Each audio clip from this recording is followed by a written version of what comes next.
নমস্কাৰ ৰাইজ, আজি আপোনালোকক দেখাবলৈ ওলাইছোঁ দাইল কেনেকৈ বনায়। একেবাৰে চিম্পল মুগ আৰু মচুৰৰ দাইল কেনেকৈ বনায়। এয়া মই প্ৰথমতে চৰিয়াত এনেকৈ মুগ আৰু মচুৰৰ দাইলখিনি উলিয়াই লৈছোঁ। ইতিমধ্যে মই অলপ পানীৰে তিয়াই থৈছিলোঁ। এতিয়া মানে এইখিনি পানী ঢালি ধুনীয়াকৈ ধুই ল'ম।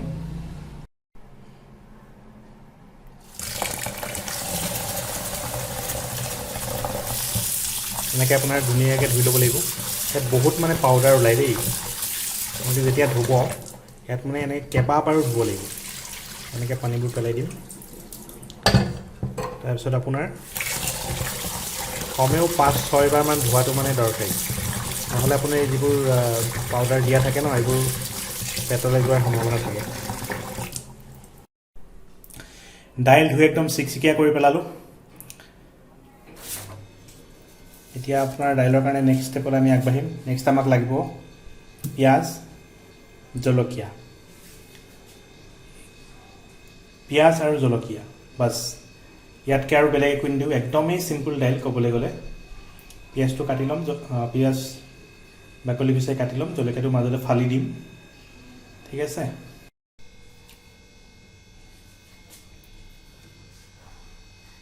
এতিয়া আপোনাৰ পিঁয়াজটো কাটি ল'ম এনেকৈ।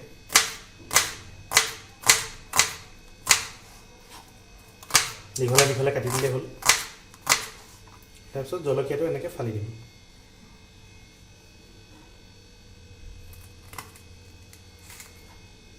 জলকীয়াটো এনেকৈ ফালি দিম। তাৰপিছত এইফালে আপোনাৰ কেৰাহী উঠাই দিছোঁ।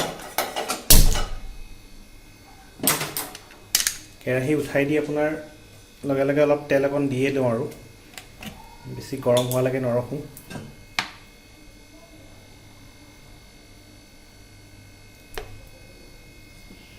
বহুত বেছি তেলৰ দৰকাৰ নাই, অকণমান দিলেই হ'ল। দি পিনে অলপ এনেকৈ লৰাই দিব।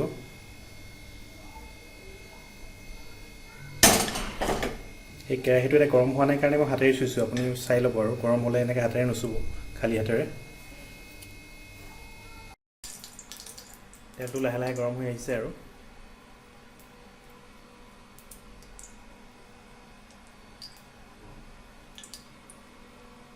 অলপ যেতিয়া আপুনি দেখিব যে ভাপ ওলাইছে, লাহেকৈ আপুনি জলকীয়াটো দি দিব। জলকীয়া দিয়াৰ পিছত অকণ অকণকৈ পিঁয়াজখিনি দি দিব।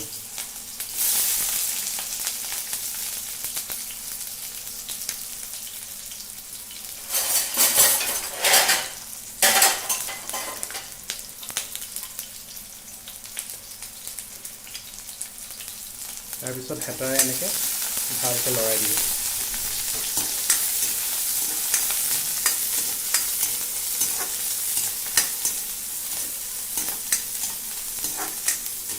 ইয়াত আপুনি ইচ্ছা কৰিলে দুটামান জিৰা দিব পাৰে।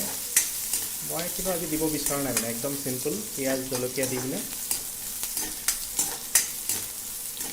ধুনীয়াকৈ চিম্পুল দাইল বনাম বুলি ভাবিছোঁ।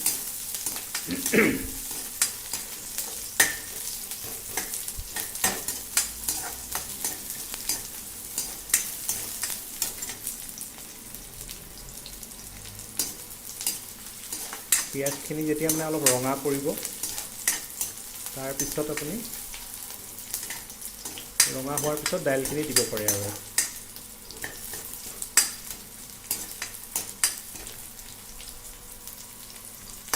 দিব পৰা হৈছে আৰু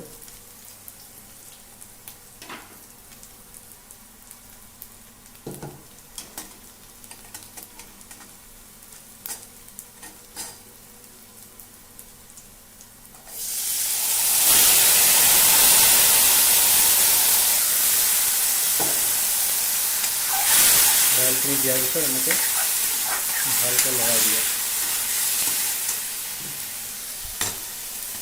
ইয়াত আপোনাৰ মানে অলপ দাইল লাগি আছে, এইখিনি কেনেকৈ গুচাব লাগে মই বুজাই আছোঁ অলপ পিছত।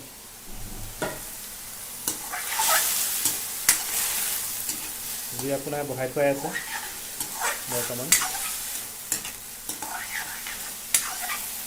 দাইল ধুওঁতে যি পানী থাকি গৈছিলে সেয়া অলপ অলপ পানী যাব আৰু লগতে, একো নাই তাৰ কাৰণে। এতিয়া আমি দিম নিমখ আৰু হালধি।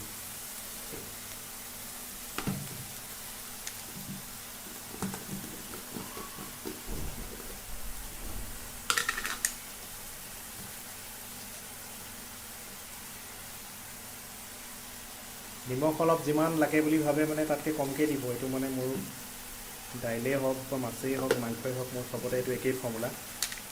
দিওঁতে অলপ কমকৈ দিব, যদি দৰকাৰ হয় পিছত আকৌ দিব পাৰিব। এবাৰ বেছি হৈ গ'লে মানে প্ৰব্লেম আৰু গোটেই দাইল বৰবাদ হৈ যাব।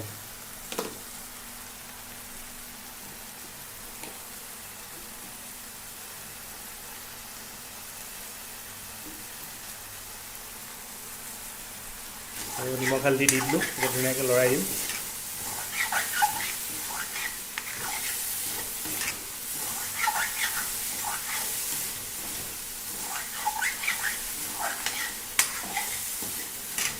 এইটো যিটো দাইল মানে এইটো ডাইৰেক্ট কেৰাহীতে ফ্ৰাই কৰি পানী ঢালি দি বনাব পাৰি দাইল। আৰু এটা বেলেগ ধৰণে বনাব পাৰি কুকাৰত দি পিনে, সেইটো তাৰ কাৰণে মই বেলেগ এদিন ভিডিঅ' এটা বনাই দেখাম। কুকাৰত আপুনি সিজাই লৈ লাষ্টত মানে পিঁয়াজ চিয়াজ ভাজি তেলটো মাৰি দিলে হৈ যায়। সেইটো অলপ বেলেগ আৰু এইটো অলপ বেলেগ। সেইটো মানে এটা বাচনতে হৈ যাব, আপোনাৰ কুকাৰ এটা বেলেগকৈ মানে ইউজ কৰাৰ কোনো দৰকাৰ নাই। জুইটো অলপ কমাই দিছোঁ এতিয়া।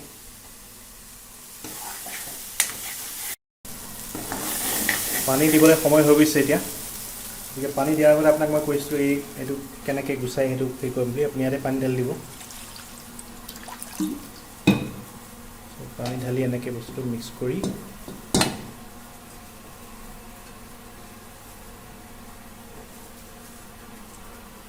এনেকৈ ঢালি দিব।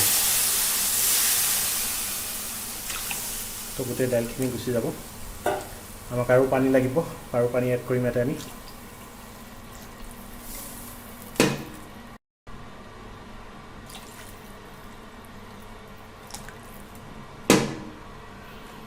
ঠিক আছে, এতিয়া অলপ এনেকৈ লৰাই দিব যাতে এই হেতাত লাগি থকা দাইলবোৰ মানে ওলাই যায়।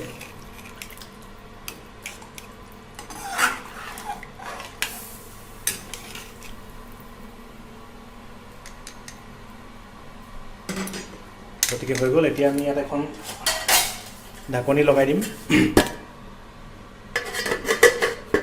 তাৰপিছত এতিয়া আমাৰ কমচে কম 10-12 মিনিট একো চোৱাৰ দৰকাৰ নাই, জুইটো বঢ়াই দিব। 10-12 মিনিটৰ কাৰণে একো চাবৰ দৰকাৰ নাই। 10 মিনিট হৈ গ'ল, এতিয়া দাইলটো চাইছোঁ। নাই, এতিয়াও বহুত পানী আছে, আৰু কমিব লাগিব। আৰু এবাৰ ঢাকি দিওঁ এতিয়া।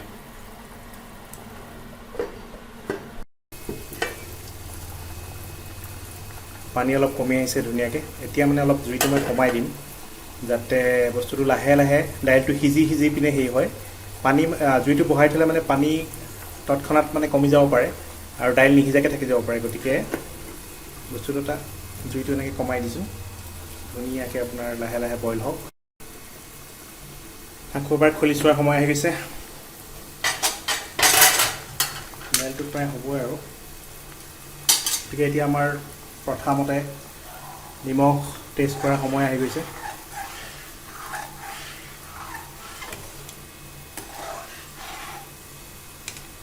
অকণমান দাইল এনেকৈ উলিয়াই ধুনীয়াকৈ সৰু চাইজৰ বাতিটোত লৈ ল'ম আৰু টেষ্ট কৰি চাম। অকণমান নিমখটো কম হৈছে, অলপমান মই এড কৰিম আৰু ইমানমান।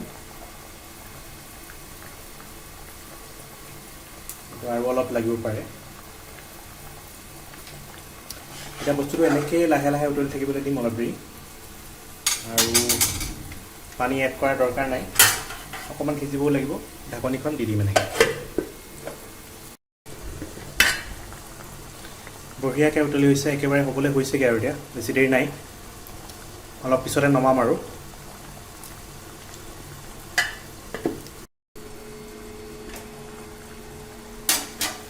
দাইল আপোনাৰ হৈ গৈছে পূৰা এতিয়া।